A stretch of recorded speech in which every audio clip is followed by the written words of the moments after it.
नमस्कार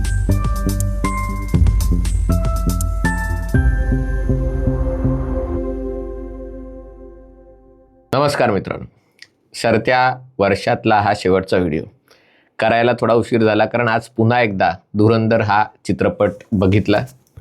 मला जे चित्रपट आवडतात ते मी अनेक वेळेला बघतो, मुख्यतः टी व्हीवरच बघतो, पण बहुतेक पहिलाच चित्रपट असेल. काश्मीर फाईल्स बघितला होता, सिनेमा हॉलमध्ये जाऊन 2दा-3दा बघितला होता.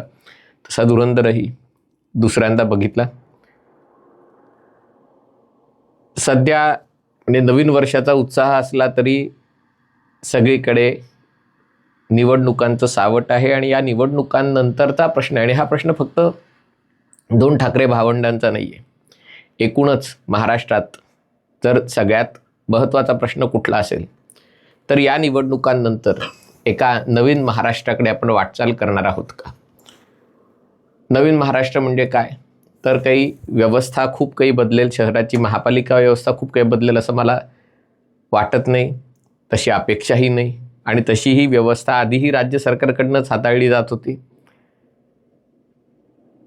तसंच ते चालू राहील. पण आज काही 2-3 तासापूर्वीचीच गोष्ट आहे, मोदी सरकारने कॅबिनेट मीटिंगमध्ये आज जवळजवळ 19,500 कोटी रुपयांच्या नाशिक ते अक्कलकोट 6 पदरी महामार्गाला मान्यता दिली. हा महामार्ग सोलापूर आणि अक्कलकोट या शहरांना थेट वाढवण बंदरापर्यंत जोडणार आहे. कारण नाशिकपर्यंत आला की समृद्धी महामार्गाद्वारे तो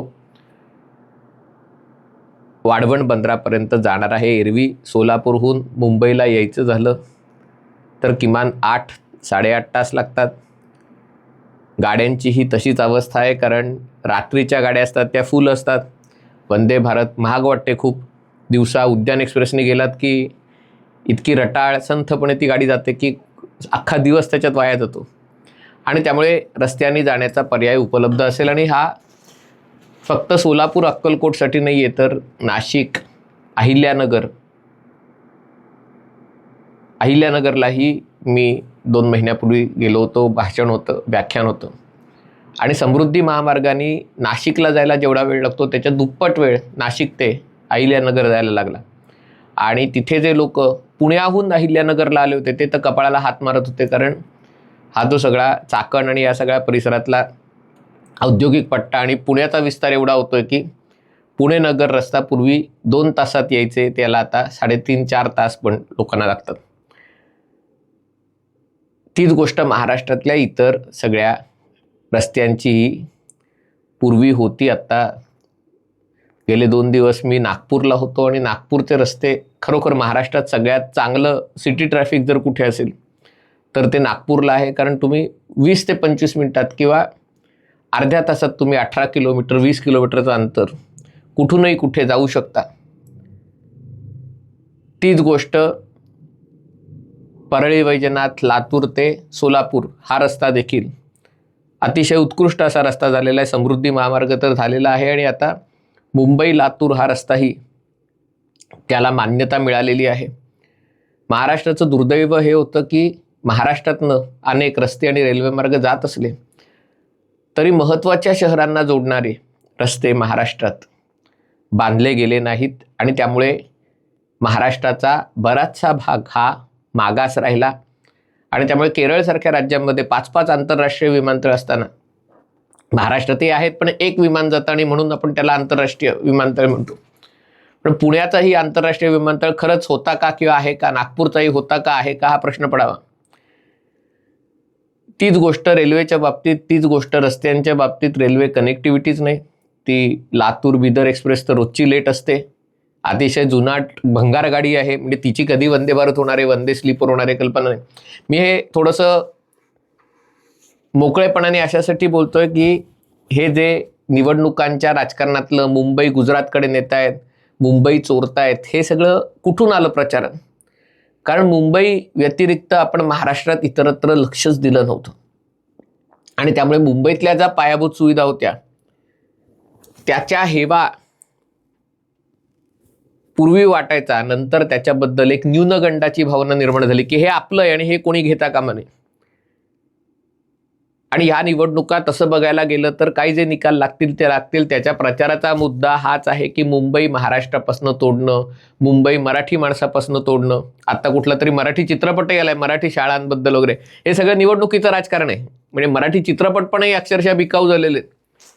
पण ठीक आहे, सांगायचा मुद्दा हा की ज्या प्रकारे पायाभूत सुविधांचा विकास महाराष्ट्रात होतोय ते पाहता तुम्ही मुंबईत राहता का मुंबई बाहेर राहता हे पुढच्या 4-5 वर्षात जाणवणार नाही एवढ्या प्रकारे बदल घडणार आहेत. मुंबई गुजरातकडे सरकलेलीच आहे किंवा सरकणारच आहे.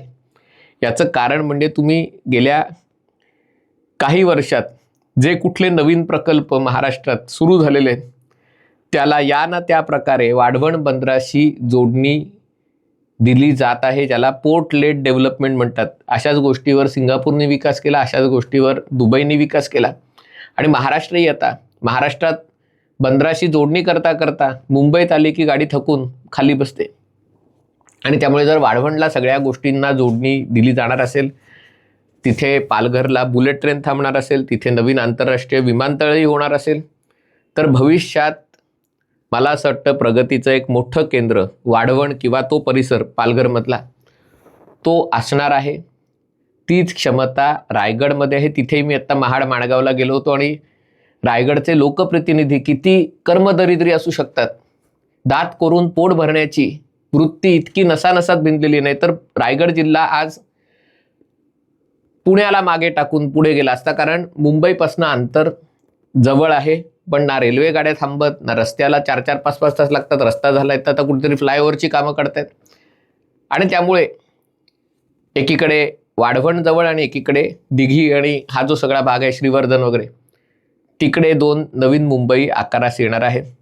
काल मी नवी मुंबईच्या विमानतळावरनं परत आलो आणि विमानतळ अतिशय सुरेख बांधलेलं आहे, खूप मोकळा आहे आणि विमानतळाच्या बाहेर पडताना खूप प्रशस्त रस्त्यांनी तुम्ही वेगवेगळ्या मार्गाला जोडले जाऊ शकता. रेल्वे स्टेशनलाही तुम्ही 15 मिनिटात येऊ शकता.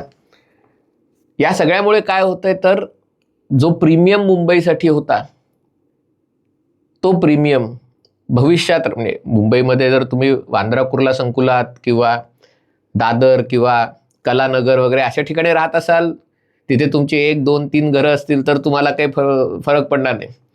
पण मुंबईच्या अन्य कानाकोपऱ्यात राहत असाल आणि छोटंसं 580, 550 स्क्वेअर फुटाच्या घरात 2 BHK वगैरे करून राहत असाल, तर कदाचित त्याच्यापेक्षा जास्त चांगलं क्वालिटी ऑफ लाईफ, चांगलं पब्लिक इन्फ्रास्ट्रक्चर तुम्हाला अशा ठिकाणी मिळेल महाराष्ट्रातच की जे 200-300 किलोमीटर अंतरावर आहे आणि तिकडनं तुम्ही 2-2.5 तासात मुंबईला येऊ शकता. तीच गोष्ट रेल्वेच्या बाबतीतही घडताना दिसते.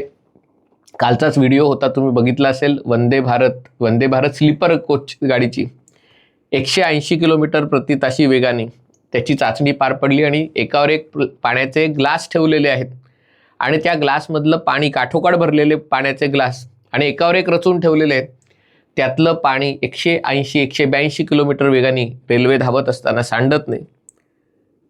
याचा अर्थ आपण सेमी हायस्पीड रेल्वे तंत्रज्ञानात मोठी मजल मारत आहोत. आत्तापर्यंत काहीतरी 160-170 वंदे भारत गाड्या धावत आहेत, काही जण म्हणतात 200 धावत आहेत, पण हा आकडा वाढून 800 इतका होणार आहे. याचा अर्थ काय ते लक्षात घ्या.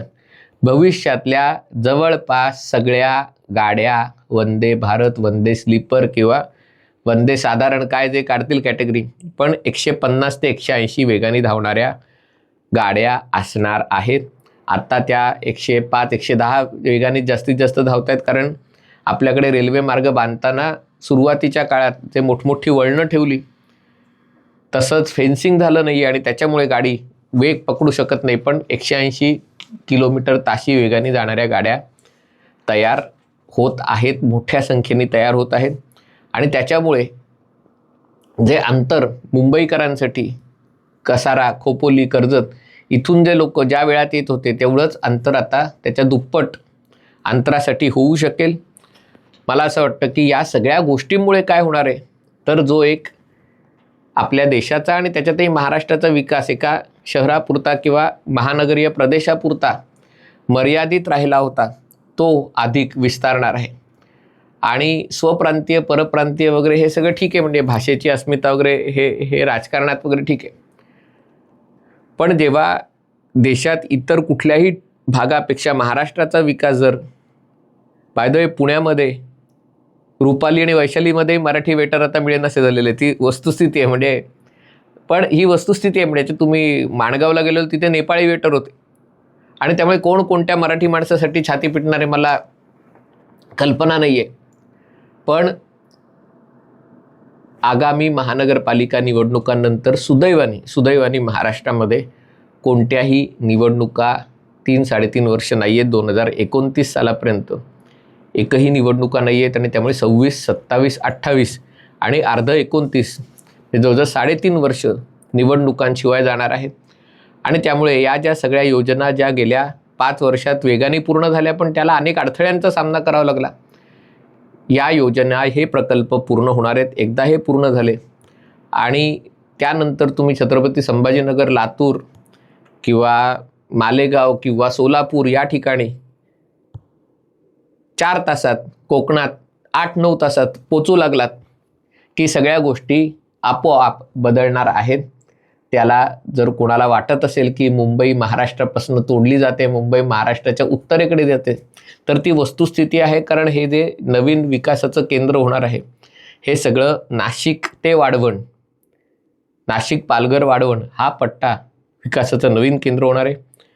अपेक्षा एवढीच आहे की तिथे जी काही नवीन शहरं निर्माण होतील, तिथे या इथल्या शहरांमध्ये जो गोंधळ घातला, झोपडपट्ट्या वसवायच्या, जे आज दिव्याला जाऊन बघा, दिवा हे दादू हाल्या पाटील राहणारं गाव आज ठाणे, अंधेरी, घाटकोपरपेक्षा जास्त गर्दी दिव्याला असते आणि सगळ्या बैठ्या चाळी, अनधिकृत इमारती यांचं जंगल दिव्यामध्ये बांधलेलं आहे. तीच जर गोष्ट वाढवण, पालघर, नाशिक या बेल्टमध्ये होणार असेल तर मात्र ते एक गंभीर प्रश्न निर्माण करणार आहे. पण तसं जर झालं नाही, तिथे जर नियोजित विकास झाला, रस्ते, रेल्वे नाही पण लोकांच्या राहण्याचा, तर मला असं वाटतं की मुंबईला मागे टाकून हा जो भाग आहे ते विकासाचं नवीन केंद्र होणार आहे. हा व्हिडिओ आपल्याला आवडला असेल तर कृपया लाईक करा, शेअर करा आणि हे चॅनल सबस्क्राईब करण्याची विनंती आहे. तुर्तास इथेच थांबतो. पाहत रहा MH48.